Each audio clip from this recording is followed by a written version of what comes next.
పాటున ఈ రౌడీ గెలిస్తే, ఇట్లాంటి రౌడీ షీటర్లు గెలిస్తే మీ ఆడపిల్లలు జూబ్లీ హిల్స్ గల్లీలో, మధురానగర్ గల్లీలో, వెంగళరావు నగర్ గల్లీలో, రేమత్ బస్తీల్లో, లేకపోతే యూసఫ్ కూడా బస్తీల్లో తిరిగే పరిస్థితి ఉంటుందా? మీరు ఇంట్లోకి వెళ్ళి బయటకు రానిచ్చే పరిస్థితి ఉంటుందా? మీ అమ్మాయిలకి రౌడీలంతా రోడ్ల మీద కూర్చుకొని ఏ విధంగా గేలన చేస్తారో మీకు తెలుసు కదా.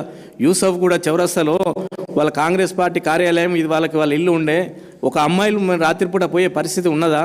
వెంగళరావు నగర్ దగ్గర, మన కృష్ణకాంత్ పార్క్ దగ్గర వాళ్ళకు ఆఫీసులు పెట్టుకొని ఏ విధంగా అమ్మాయిలను నేర్పిస్తారో మీ అందరికీ తెలిసిందే కదా. మళ్ళీ పొరపాటున కనుక ఇట్లాంటి వాళ్ళు వస్తే మళ్ళా వాళ్ళ పరిస్థితి ఏ విధంగా ఉంటుంది? జూబ్లీహిల్స్ పరిస్థితే కాదు, మొత్తం హైదరాబాద్ పరిస్థితులు కూడా మొన్న ఎట్లయితే ప్రచారానికి రౌడీలు, హైదరాబాద్లో రౌడీలు అంతా ఎట్లయితే వచ్చిర్రో, మళ్ళీ ఎక్కడెక్కడ పడుకొని కేసీఆర్ ప్రభుత్వంలో రౌడీలంతా పారిపోయి ఎవరి పని వాడు చేసుకున్న క్రమంలో ఇప్పుడు మళ్ళీ హైదరాబాద్లో ఏ బస్తీలో ఉన్న ప్రతి ఒక్కడు కూడా వీళ్ళు పొరపాటున గెలిస్తే మొత్తం రౌడీ రాజకీయం వస్తుంది. రౌడీలు బెదిరించుడు స్టార్ట్ అవుతాయి.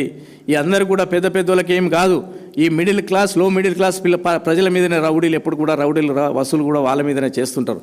కాబట్టి దయచేసి ప్రజలందరూ కూడా, జూబ్లీహిల్స్ ప్రజలందరూ కూడా ఆలోచన చేయాలని